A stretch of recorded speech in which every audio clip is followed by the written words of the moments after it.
नमस्कार मित्रों, महाराष्ट्र के प्रमुख संत ज्ञानेश्वर महाराज की जीवनी के तृतीय भाग में आपका स्वागत है। श्रीमान लक्ष्मण रामचंद्र पंगारकर द्वारा लिखित पुस्तक पर आधारित इस सीरीज में अभी तक हम ज्ञानेश्वर महाराज के समय में महाराष्ट्र की राजनैतिक परिस्थिति की जानकारी ले रहे हैं। उस समय महाराष्ट्र में देवगिरी के यादव वंश का शासन था। आज हम इस वंश के अंतिम दो प्रभावशाली शासकों महादेव व रामदेव राव के बारे में जानेंगे। ज्ञानेश्वर महाराज इन्हीं रामदेव राव के शासनकाल में आविर्भूत हुए थे। साथ ही इस भाग में जानेंगे इस राजवंश से छत्रपति महाराज शिवाजी का क्या संबंध है। वीडियो में अंत तक बने रहें। आग्रह है वीडियो को लाइक और शेयर तथा चैनल को सब्सक्राइब जरूर कर लें। तो चलें आज का प्रसंग शुरू करते हैं। कृष्णदेव के पश्चात वीर महादेव राजा हुए। उन्होंने कोंकण के राजा सिल्हार वंशीय सोमेश्वर को जीतकर सारा कोंकण प्रदेश अपने राज्य में मिला लिया। महादेव ने शत्रु के जहाज समुद्र में डुबो दिए। उसके साथ कोंकण के राजा सोमेश्वर को भी जल समाधि मिली। महादेव के मंत्रियों में प्रधानमंत्री पंडित हेमाद्रि ही थे। उनका पद था करणाधिप। हेमाद्रि अपने संस्मरण में कहते हैं, पृथ्वी के राजाओं में जो संपत्ति, जो यश, जो बल, जो प्रताप ऐसा हो कि उसे लोकोत्तर कहा जा सके, वह संपत्ति, वह यश, वह बल, वह प्रताप और ये सब गुण एक साथ महादेव राज में हैं। इस प्रौढ़ प्रताप चक्रवर्ती राजा के दरबार में श्रेष्ठ बुद्धि और विद्या से विभूषित वंश में उत्पन्न हुआ मैं हेमाद्रि श्री करणाधिप के पद पर सुशोभित हूँ। इन राजा महादेव की रणनीति का एक बहुत ही अच्छा नियम यह था कि स्त्रियों, बच्चों और शरणागतों को कोई मार नहीं सकता था। इसीलिए महादेव के पराक्रम से भीत आंध्रों ने एक स्त्री को और मालेश्वर ने एक बच्चे को राज सिंहासन पर बैठाया था, जिसमें राज्य की रक्षा हो।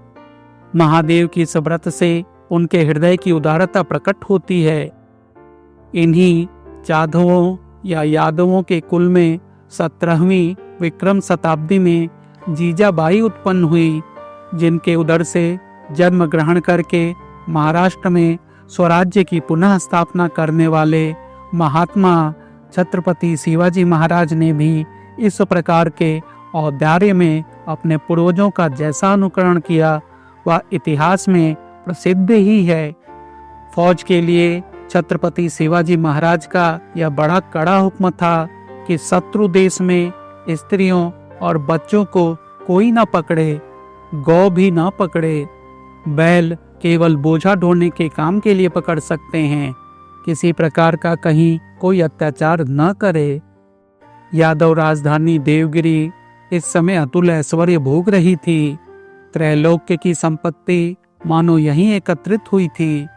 वहां की बड़ी बड़ी हवेलियां देवावास शैल शिखरों से ऊंचाई में स्पर्धा कर रही थी।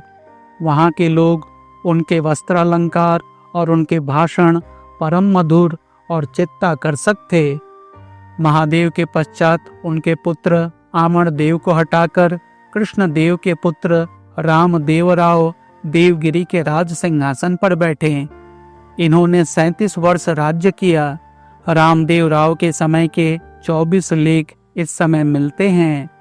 संवत 1354 में ताड़पत्र पर लिखी अमर कोश की एक प्रति पुणे की डेक्कन कॉलेज लाइब्रेरी में है।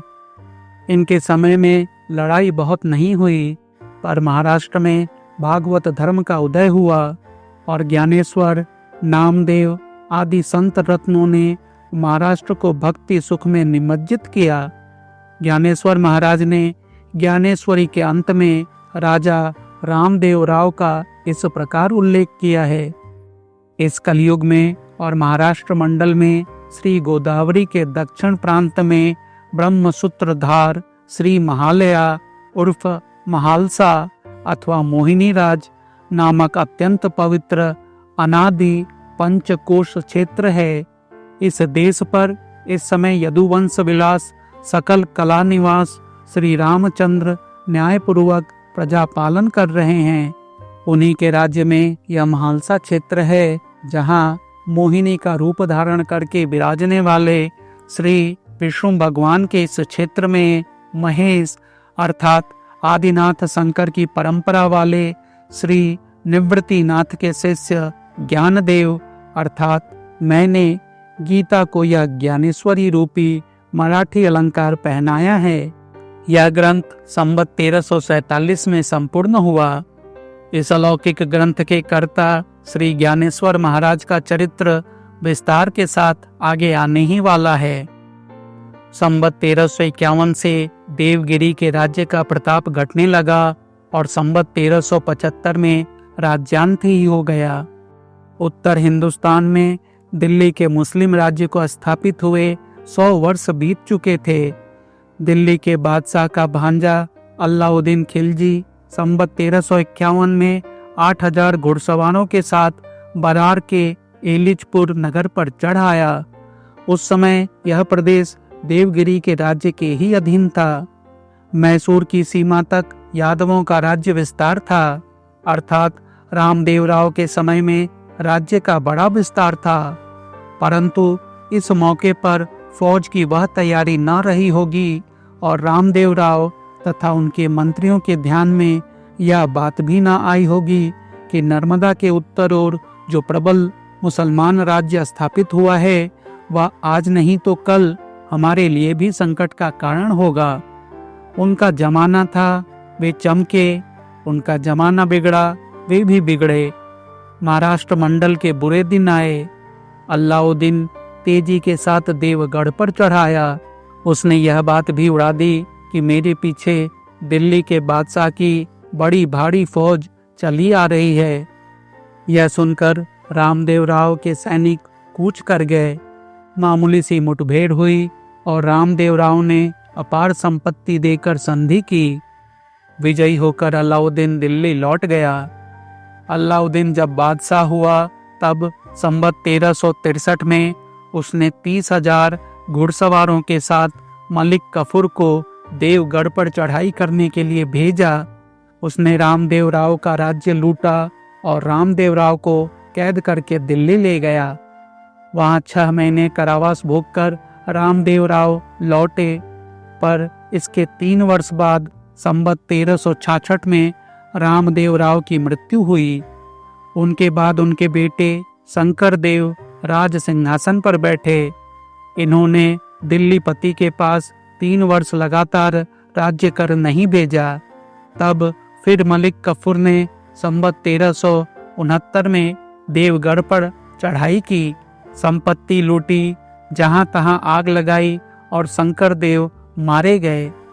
रामदेव राव के जमाता हरपाल देव ने पुनः राज्य प्राप्त करने का उद्योग किया, पर संवत 1375 में दिल्ली के बादशाह मुबारक ने हरपाल देव को पकड़ा और बड़ी क्रूरता से उनकी खाल खिंचवाकर मार डाला। इस प्रकार देवगढ़ के यादव राज्य का अंत हुआ। इसके साथ आज का प्रसंग यहीं खत्म करते हैं। अगले वीडियो में जानेंगे कि देवगिरी के यादवों के राज्यकाल में ज्योतिष, वैद्यक, धर्मशास्त्र और व्याकरण का किस प्रकार प्रचार प्रसार हुआ। अगर यह वीडियो आपको पसंद आ रहा हो तो इसे लाइक और शेयर तथा चैनल को सब्सक्राइब जरूर कर लें। धन्यवाद।